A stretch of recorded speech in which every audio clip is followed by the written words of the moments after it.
Let us pray. Most gracious Heavenly Father, we love you so much. We thank you for this time we can study your word. Lord, I ask that you help me. Lord, that you clear my mind and allow me to relay your message. Not what I want said, but what you want said. Lord, I ask that those that are here could grow in a knowledge and an understanding of Jesus Christ by understanding how accurately he can predict the future. By knowing that he's in control, and if he can control the future and the overall world scheme, he can control the small things in our life, Lord. He can allow anything that comes our way to be something that is preparing us or causing us to grow if we handle the situation properly. Lord, let us learn at this time, giving our all to studying your word. Allow me to remember the things that I've studied. Allow those that are here to put forth an effort that is supernatural on their part, that they can grow in their understanding, that they can look at Scripture with fresh eyes, that when they see it, it comes to life, that they realize this is your word speaking to them about what they need to do to serve you better. Amen. Lord, I ask that I could be your vessel today. Or we would just break down what it is you want said, because it is all about you. Holy Spirit, fill me. Keep me free from error and heresy. And let this be a time we enjoy studying our Lord and Savior. For your name we pray, Master. Amen. Amen. All right, guys. We are the same place we've been on the past few weeks as far as the topic goes. That would make it the what? Olivet Discourse. Which would mean we are talking about Jesus' basically prediction of the temple in AD 70, which foreshadows the end time events prior to a second coming.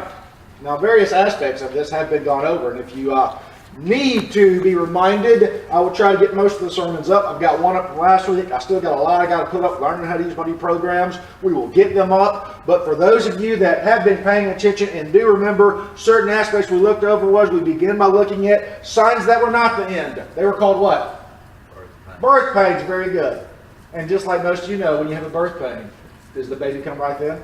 No, it's delayed. So you got more things coming ahead. Well, then we got into the abomination of desolation. We went over the three historical figures that this covers: Antiochus, the AD 70 event, and the final Antichrist. And we looked at how abomination of desolation refers to the destruction of the true worship of God. And then we looked at how Christ warned his followers they need to flee from Jerusalem in the events from 66 to 70 AD. Because these events would be horrible monstrosities that paint a picture for the horrible nature of the great end-time tribulation itself, which would only be brought to an end when Christ returns. And it is this topic of Christ's second coming and his return that remains the main focus of the rest of the discourse. In particular, the unexpected and sudden nature of it. Okay? And because it's sudden and unexpected and instantaneous, that means we as true believers must always be prepared. In essence, we cannot allow the end to become such a distant reality that we become immune to its certainty and stop letting it influence our daily living. The end seems so far away, but it's really not. Every day that goes by, one step closer to us having to answer to Jesus for how we spend our time in this life. Now, what Jesus is going to do today is going to start a series of parables that tell us how to be prepared or how to wait for Jesus. And as D.A. Carson explains, in this section of the Olivet Discourse, Jesus is going to give these 5 extended parables telling us how to wait. And what he's going to do when he tells us how to wait, and I'll just kind of run this down for you. We're going to see this get hit home over and over again, that we are going to be responsible with how we use our time when we wait. And how we use our time is going to determine if we're truly prepared while we wait. You're going to remember I said last week how Jesus says this so many times and over again that I almost thought I could fit it into one sermon. But then I thought, you know what? Literally, if a guy who doesn't read the Bible says the same thing to you every week and doesn't break it down, shouldn't I be true to Jesus and stay true to the context and break it down if he emphasizes that much? Amen. And what he's emphasizing here is you must be prepared because you will be held accountable. And he starts out by saying, as Carson reminds us, first he says, we as believers are to wait as those who do not want to be surprised. We'll see this thief analogy again. But you as believers shouldn't be surprised by the thief. You know the thief is coming. We'll see that analogy. Then he goes on to tell us we are stewards who know we must give an account to our master for the service we give him. We also know that the coming might be delayed for a long period of time. We also know that we are slaves commissioned to improve our master's assets. And finally, we will see how being prepared and waiting, we must be people who live a transformed life by the gospel, who know it is our job to serve others in self-sacrificial ways. We'll see that today. We'll see that next week. We're going to see this whole concept. Others, others, others, others, others, others, others, others, others, others, others, others, others, others, others. This is this repeated concept he gives over and over again, because who is the ultimate example of giving it all for others? Jesus. So what should we do? Give it all to others. This is what we're going to see happen as we begin to break down today. And not only that, as Blomberg points out, Jesus has got away with riddles at the same time. I love this. This is a riddle for you. What's unexpected, sooner than expected, and later than expected? What's unexpected, sooner than expected, and later than expected? Yeah. The second coming of Christ. This is what it is. This is what Blomberg breaks down. And because of that, Christians must remain prepared. By the way, death is probably correct as well. I'll take that. Because of this, the second coming, Christians must remain prepared for him to come at any time. Because here's the deal. His return is going to be very much like a car accident. Anybody been in a car accident before? It's a crazy feeling, isn't it? It's like you lose all control. Well, in that car accident, everything about the day starts out normal for the most part. You get up, you get dressed. Hopefully you brush your teeth and put deodorant on. There are some days I know I think that I remember that today, but you get up, brush your teeth, put your deodorant on, get in your car, start your car, put on your seatbelt, turn on the radio, hopefully listen to Christian Moody, maybe, some of you might like sports, that's okay as well, something like that. So you're listening to the radio, you're driving down the road, and we all do it. We're daydreaming or planning about our day. Everything seems to be going as planned. Then, in an instant, in a split second, without warning, before you have time to react, a speeding car smashes into you head on, taking you totally by surprise and leaving you totally helpless, forcing you to rely on one thing for survival: your preparation. And that seatbelt you put on prior to the accident taking place. If you hadn't put that seatbelt on and you weren't prepared, what would happen in that head-on collision? You die. It ain't going to be pretty. You'd be mangled. The same is true with our preparedness for the second coming of Christ. If we don't put that seatbelt on, then when that accident hits, we're in trouble. It ain't going to be pretty. And this is that thing today he's saying, making sure we are prepared before the accident takes place. And this is what Jesus is going to go over and hammer home and hammer home and hammer home and hammer home again. And what he does is, he basically takes some stuff we talked about last week, and I need to make sure you got that, and he's going to take it, springboard off of it, and move forward. And we're going to see this today with three of these parables. I plan on going over four, but I was like, this isn't going to work. So we're going to go over three, if I can get there, maybe two, but three. And we're going to start by reviewing stuff from last week because it ties together. Remember, this is all one big discourse from 24 to 25, and he's all moving forward with it here. But start in Matthew 24, verses 36 through 39. And to show you that I actually went at the same time today, I didn't even connect things systematically. We're just going to go straight through Matthew 24 today. You might write this down. I never do that, but today we're going to. So Matthew 24, 36 through 39. Do you have your seatbelt on? Because the accident is coming. And this is what he's preparing us for right here. Matthew 24, 36 through 39. Read that for us, Jacynda. But concerning that day and hour no one knows, not even the angels of heaven, nor the Son, but only the Father. For as were the days of Noah, so will be the coming of the Son of Man. For as in those days before the flood they were eating and drinking, marrying and giving in marriage, until the day when Noah entered the ark. And they were unaware until the flood came and swept them all away. So will be the coming of the Son of Man. And no one knows the hour. Does that mean the day or the second or the calculations, with the exception of the man of God who he has spoken to and given revelation that can reveal to you when it will happen so he can sell his book? No, that's not what it means. He will be wrong, as we looked at last week. This means that absolutely in no way can anyone use the Bible to calculate the exact date or time of Christ's return. This is made clear because even the holy angels, those who have been around since the existence of creation, Job 38, and the Son himself, when he spoke these words, didn't have the ability to calculate the end with the information they had. And neither do you, or nor will anyone else. Okay, now what did we say last week? This whole business about the Son not knowing? You need to understand the second person of the Trinity, when he spoke these words, is speaking during his earthly ministry. And then we turn to, we won't go today, but Philippians 2, and we talked about the emptying, when the Son voluntarily limited the use of his divine attributes to who? The will of the Father. So this is what we see right here. This is one of these incidents when the timing of the second coming was not the Father's will for the Son to know. It's not that he doesn't know now, he didn't know then, because the Father didn't will it. And he voluntarily limited the use of certain attributes to what the Father saw needed to be done. And he didn't think he needed that to be done at that point. But then we saw last week, verse 37, the days of Noah. And we looked at how all of the days of Noah and the end time both could be characterized by total evil that climaxed of judgment, Genesis 6, 5 through 7. Both possibly could have extreme demonic activity to the point of physical manifestation, Genesis 6, 2 Peter 2, 4. Both could possibly have righteous preaching that is ignored, 2 Peter 2, 5. But contextually speaking, this is not what Jesus is referring to. Remember this? Although all these are possible, systematically, in the context, in the days of Noah, those are the things he's not talking about. Did anybody take the time to YouTube Days of Noah like I said to do? Anybody try that? Try that this week. YouTube Days of Noah and see how many hits you get. And what you will see is a slew of information coming out there that tries to connect all these things right here to the end time, because that's how they were in Noah's day.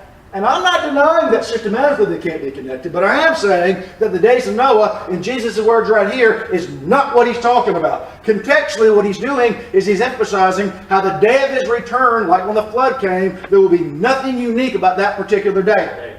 It's going to be like any other day. You woke up yesterday and you were running around fighting for your life, hunting for food. You're going to wake up today running around fighting for your life, hunting for food. That's what it's talking about. The day will be like any other day when your normal daily routines, if you're an earth dweller, will cause you to ignore God and be oblivious to the judgment and destruction that's coming your way. In essence, just like the days of Noah, in the end, there will only be two kinds of people. Those who are prepared for judgment, like Noah and his family, and the rest of the world. There's no in between. You're prepared or you're not. You'll be like the rest of the world who's only concerned about yourself, who gives no thought to spiritual reality, and only cares about your earthly survival, which makes you totally unprepared and clueless to the judgment that's coming your way. Do you think anybody in Noah's day knew it was about to pour down rain like that? No. If they would have, what would they have done? Gotten that ark. But guess what? The rain came and it was too late. The same is true for those who are unprepared in the second coming of Christ. When his judgment rains down upon them, it will be too late. And this is what we're seeing, this need for preparedness versus unpreparedness in verse 40 through 42. Read that for us, Jacynda. Then 2 men will be in the field. One will be taken and one left. 2 women will be grinding at the mill. One will be taken and one left. Therefore, stay awake, for you do not know on what day your Lord is coming. Now, I wasn't even going to address this. I was going to fly by night, but I think I kind of need to just quickly. 2 things. 1, what this is not referring to, and 2, what this is. What this is not referring to contextually, it actually cannot be referring to a secret rapture. We will see in a minute why. What this does refer to, Christ's return interrupting people in their daily, ordinary activities in the reality of preparedness versus unpreparedness, making all the difference. Did you not pay attention to that context we just had? So anybody that says, here's a secret rapture, is just like those people who are my line of thought. Just like there's Noah. You're taking it out of context. It doesn't say that. It's not talking about that. Stop doing that. This has got a line of thought that's flowing the whole way through. Okay? So what it does not refer to? A secret rapture. There is no secret rapture in the entire context of Matthew 24.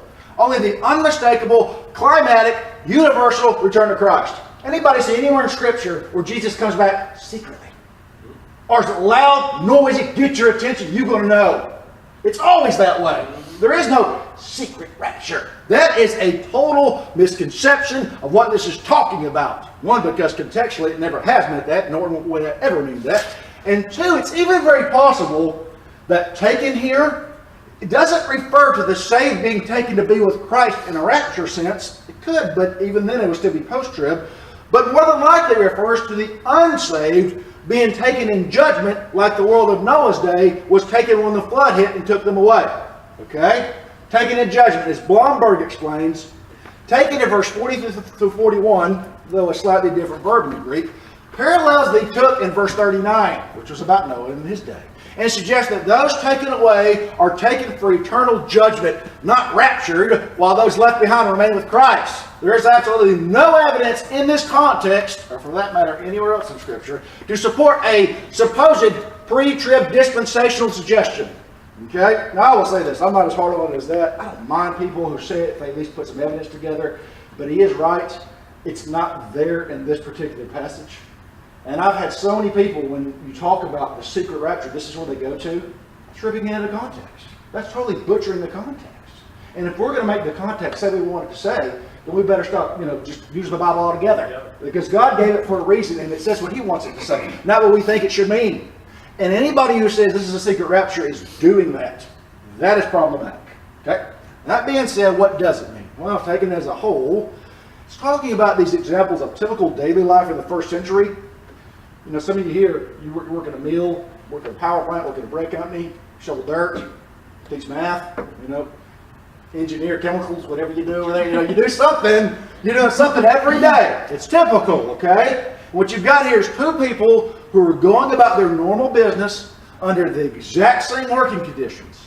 And although they're the exact same worldly circumstances and are given all the exact same opportunities, at the second coming, in an instant, without warning, one experiences glory and one experiences judgment. What is the only difference?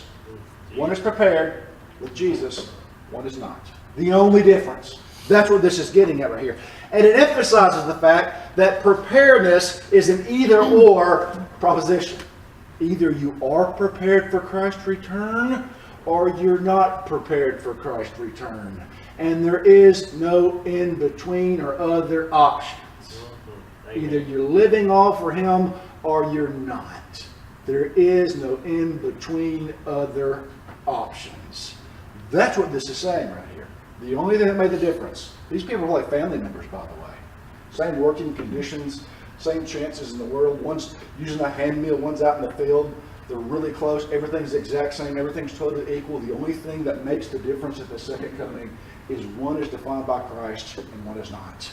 And that's it. That is all there is that saves them when the accident happens.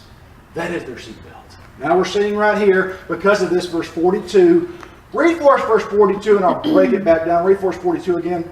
Therefore, stay awake, for you do not know on what day your Lord is coming. Well, in light of these serious repercussions of verse 40 through 41, it is the believer's responsibility, any of you who claim Jesus Christ, to stay awake, keep watch, and be in a state of total alertness, meaning your spiritual focus and your desire to please God in every area of your life has to define who you are. Well, then Jesus goes on to restate the issue in another way. This is often missed, and I find it very humorous. I'll break this down for you in the Greek how this should be read. Read for us verse 43 to 44, Jacynda. But know this, that if the master of the house had known in what part of the night the thief was coming, he would have stayed awake and would not have let his house be broken into. Therefore you also must be ready, for the Son of Man is coming in an hour you do not expect. All right, this is actually 43 sets up what's called an unreal condition. And she read something like this. If the homeowner would have known the thief was coming, but he didn't, he would have been alert, but he was not because he didn't know the thief was coming. Which means, if the owner had received inside information, he would have done something different to prepare. But since he had not received this information, he does nothing and loses everything. What this is basically saying is, unlike the homeowner, the believer has the inside information. So the question is, what is the believer doing with the information he has to prepare for the thief's coming? You know Jesus is coming back, right? That's a certainty. What are you doing to prepare? Well, this is getting, just like last week, we stopped on this, a good question to consider, and I'll add a few more details to it this time. Some of you might remember, some of you already forgot, but this is something you need to ask yourself. This is the litmus test to say, am I using my inside information properly? If you knew Christ was returning tomorrow, how would you live your life differently today? If you knew for a fact He was coming tomorrow, what would you do different today? Would you read your Bible more? Would you pray more? Would you praise the Lord more? Would you witness more? Would you serve others more? Would you take the time to appreciate the beauty of God's creation more? Would you let the little things of life get to you as much? Would you fight harder against certain simple habits? Would you forgive easier? Would you get over being wrong faster? Would you seek reconciliation with someone estranged? Would you let that person close to you know you love them? Would you think less about the things of this world and more about that which has eternal value? Would you? If you thought of absolutely anything you would do differently, you better start doing it. Because here's the deal. If you're not doing it, then you're not using your inside information properly. Because every day that goes by, every hour that goes by, every minute that goes by, every second that goes by is one step closer to you giving an account for what you did with the information you were given. What are you doing with it? Are you living differently with it? Because if not, you're not understanding the requirements He has given you. And you're not taking into account the accountability you're going to answer for. Amen. And it's this accountability factor that He breaks down in 45 through 51. What we're going to do is, I know this is a little wordy. I don't want to spend all day on it, so I'm going to just simply read it all the way through and then go back and break it down. I've heard this one totally abused as well. This is meant in a larger context than how it is often used. Okay? Go ahead and read for us verse 45 through 51. Who then is the faithful and wise servant, whom his master has set over his household to give them their food at the proper time? Blessed is that servant whom his master will find so doing when he comes. Truly I say to you, he will set him over all his possessions. But if that wicked servant says to himself, my master is delayed, and begins to beat his fellow servants and eats and drinks with drunkards, the master of that servant will come on a day when he does not expect him, at an hour he does not know, and will cut him in pieces and put him with the hypocrites. In that place there will be weeping and gnashing of teeth. Remember the riddle? Unexpected, sooner than expected, later than expected. This is the sooner than expected aspect of that riddle. Okay? And the whole thing, if you just get this, you'll get the meaning of this. And that is, this parable builds on the concept that Christ may return sooner than you expect. So don't put off until tomorrow what you can get done for Him today. Especially repentance and self-sacrificial service. As one scholar writes, these are harsh words. But these are not harsh words against atheists, pagans, or false religious practitioners. These are harsh words against so-called believers who don't deny the second coming, but think it's so far down the road they've got time to waste before they need to get serious and prepare. In essence, they think they've got time for later down the road to truly dedicate to Him in total service. In essence, the parable deals with the problem of postponing your responsibilities because you've overestimated how much time you have to complete the task. Guys, every teenager in the world needs this staple in their forehead. I did. I know I did. I thought, I'll get serious about Jesus when I kind of believe in Jesus. I'll get serious about that after I've got all this other stuff out of my life. I just happen to be one of the lucky ones that made it to that after. The rest of them can't say that. And this is a warning to all those teenagers that are past whatever age of accountability you want to give them. They're going to be accountable, and time is running out. And they don't have time to waste, because it will happen sooner than you expect. You either die sooner or Christ will come back sooner. But that accountability will be sooner if you're wasting your time. That's what this is getting at right here. Now we'll try to break this down just quickly because there's another point to this as well. Verse 45 through 47. Who then is the faithful and wise servant, whom his master has set over his household to give them their food at the proper time? Blessed is that servant, whom his master will find doing so when he comes. Truly I say to you, he will set him over all his possessions. Now what we've got here, remember, this is not like the American Civil War era slavery. This is back at a time when many slaves were totally educated. Very often, you could be slave or prisoner of war, but very often you were slave because you were in debt. And so you actually, most of your slaves, or a lot of them at least, would have had the equivalent of higher degrees than the guys that owned them, who had inherited all the money. So a lot of these slaves were highly educated. So what you would do is, as a master, you would put that slave over certain responsibilities that he had expertise in. Okay? You might have a slave that got a doctorate degree in accounting, so therefore you can owe your money. Okay? Well, in this case, an educated slave has been given authority or put in a position of responsibility to oversee and care for the other servants. In essence, he's playing the role of steward, who's put in charge of meeting the daily needs of the other slaves, in particular in regards to the food distribution. Now, the faithful slave, just to save you some time here, is the one who does his assigned task, whether the master is physically present or not. He's acting like he's there whether he's not there. He's acting like he's looking over his shoulder, making sure he's getting the work done. Why? Because he's faithful to his master. He ain't got to be there or not. It doesn't matter. He's doing that task. Why? Because the master said so. He's all about what the master wants, not himself. He is not self-absorbed. It is not about what he wants. It's about serving the master because the master said that's what he wants. And this is what makes this guy faithful. And it's possible, we're not certain there's a debate. This is either the same guy making one good choice, one bad choice, or two different guys. That is irrelevant. The fact is, the guy who does it right is the one who is not self-absorbed, but is concerned about the master. Therefore, what do you think the guy who does it wrong is? The guy who's totally self-absorbed and could care less about what the master thinks. Okay? Let's actually read just 48 and 49, not the rest of it, just 48 and 49. But if that wicked servant says to himself, my master is delayed, and begins to beat his fellow servants and eats and drinks with drunkards. All right, so the unfaithful servant says, my master is delayed. In the Greek, this means he's not physically present now, and he may never come back again. Ever. Well, it's this misguided thinking that leads the wicked servant to abuse his power by beating the other servants and waste the resources on his own self-centered depravity.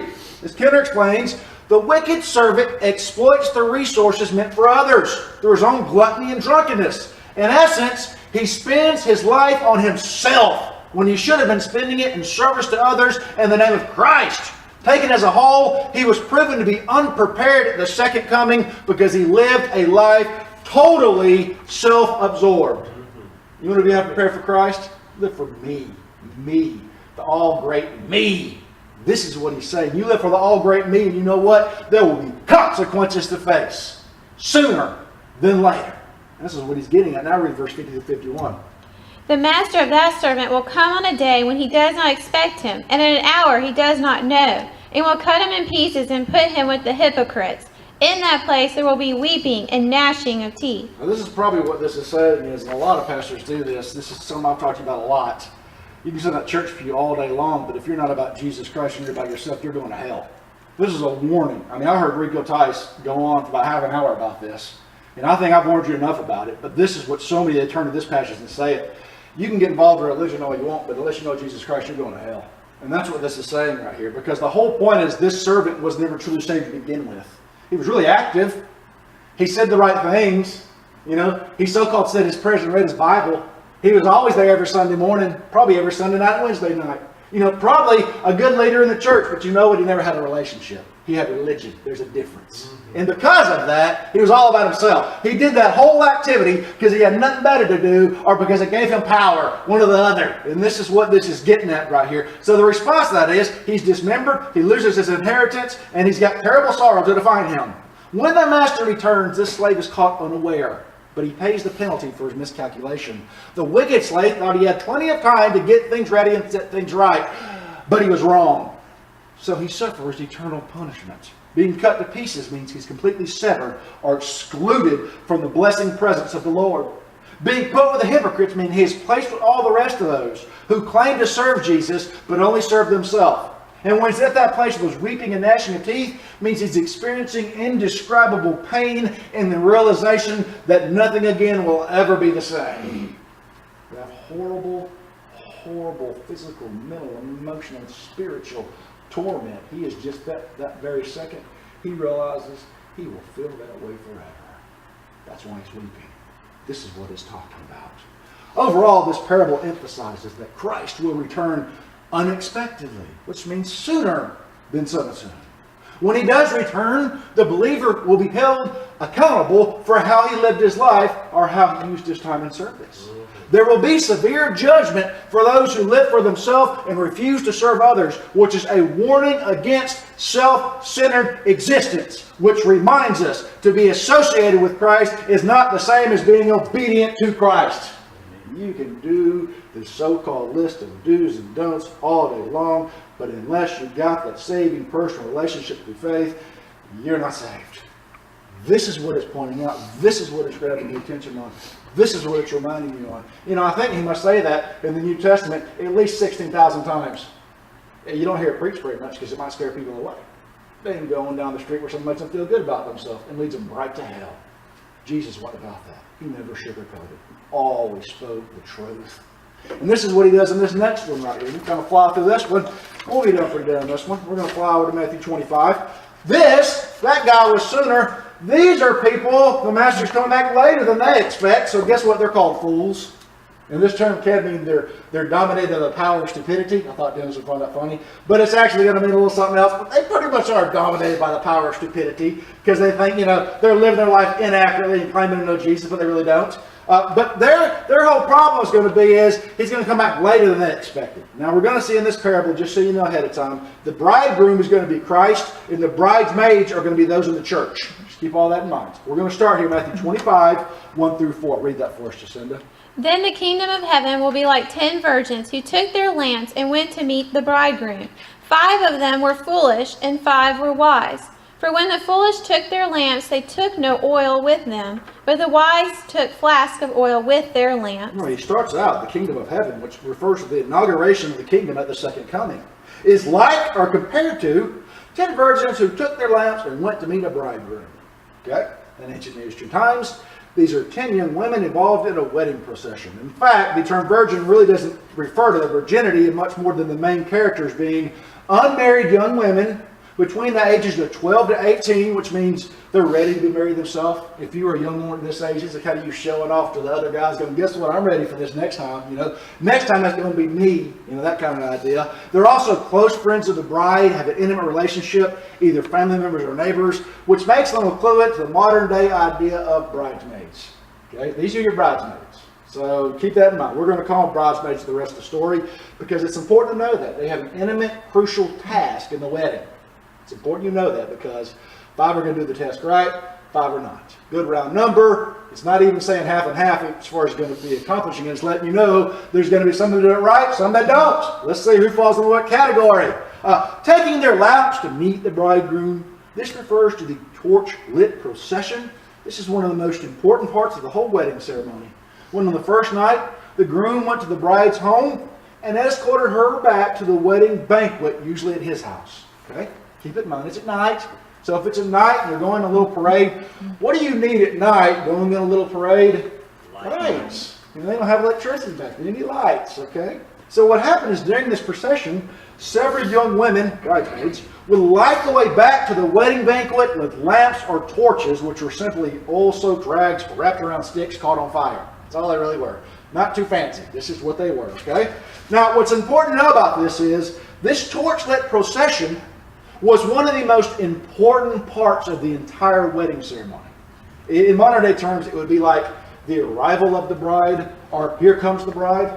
Okay? And if you're the piano player who screws up Here Comes the Bride, what's going to happen? They're not going to like you too much anymore. As a matter of fact, one guy, I don't know which one it was, he was telling a story how he was in London. Okay? And in London, apparently, some of the traditions are the bride arrives in a limo. Okay? That's part of the ceremony. So they're standing there, and 15 minutes go by, no bride. 30 minutes go by, no bride. An hour goes by, no bride. An hour and a half goes by, no bride. 2 hours goes by, no bride. Well, everybody's going. She's obviously what? She's got cold feet. She's left her. Everybody's freaking out. Everybody's just going, what are we going to do? What's going on? We spent us money. And she's left them. And lo and behold, 2 hours later, who comes running through the door with tears running down her eye? But the bride. The limo driver, who was supposed to bring her from point A to point B, got a flat tire. And you know what? He was unprepared and had no spare. Oh. He ruined the wedding. And this is what it's beginning to see right here. If you screw up because you're unprepared, you run the risk of ruining the whole wedding festival and bringing shame and ridicule on the new married couple. Okay? With this in mind, Jesus goes on to categorize the bridesmaids into 2 groups. 5 wise are prudent, 5 foolish. The wise bridesmaids are those who know they have an important task to fulfill. Keep in mind, just talking about the church, okay? About when it regards to the second coming. Who are the wise? Who are the unwise? The ones who don't screw up the ceremony, the second coming itself, okay? So the wise bridesmaids are those who know they have an important task to fulfill. They take their responsibilities seriously. They plan for the long term, and they are ready for the unexpected. In essence, they are prepared because they have assessed the situation properly and they take their assignment seriously and they understand the wedding ceremony doesn't revolve around their schedule. What is that saying for you as a believer?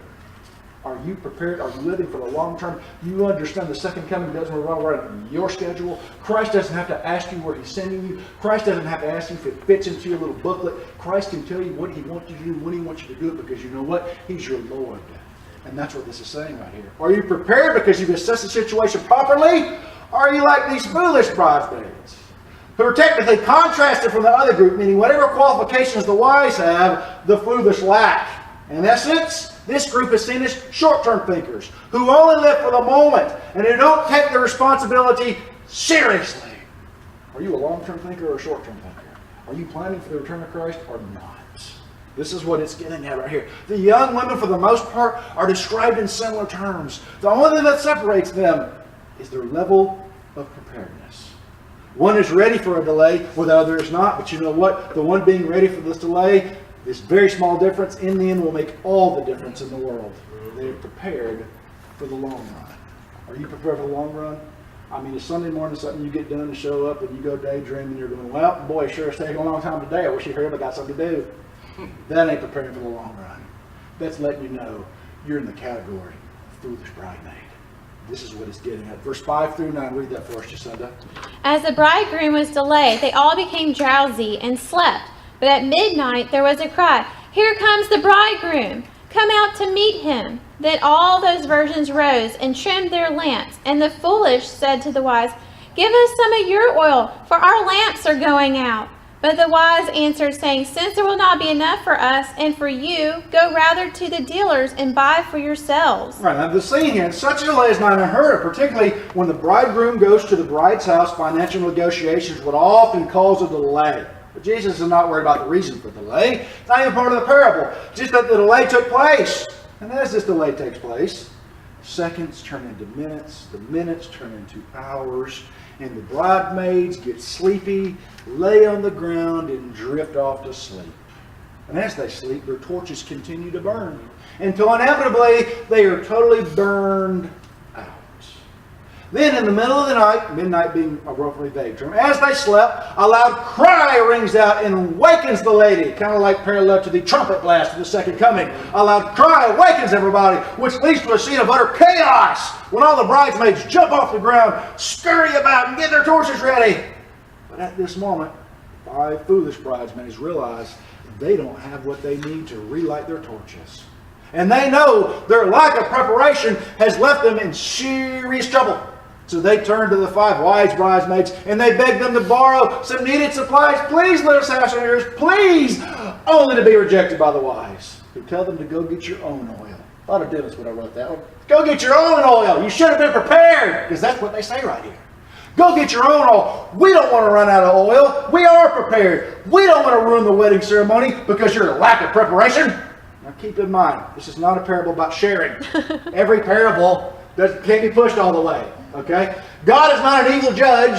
Jesus is not a literal thief. And this is not telling you it's okay not to share. It's not can't be pushed all the way. What this is doing is, don't quote that to anybody, but instead it's making a point. Spiritual preparedness is an individual responsibility that cannot be transferred or borrowed. Amen. You hear me? Spiritual preparedness is on you. It's like your faith and your service. I cannot rely on another's preparation because my soul is my responsibility. Amen. And in the end, I will answer for how I use my time, my opportunities, and my resources, not for anyone else's. All you who love to gossip, keep that in mind. You need to answer for you. This is what this is getting right here. In addition, not having enough oil and having a run for supply run right here. This shows how the foolish group, they felt they had more important things to do with their time than give all they had to the assigned task. In the end, their lack of preparation lets the bridegroom know he was not their true priority. What's going to happen at the second coming for those who are unprepared?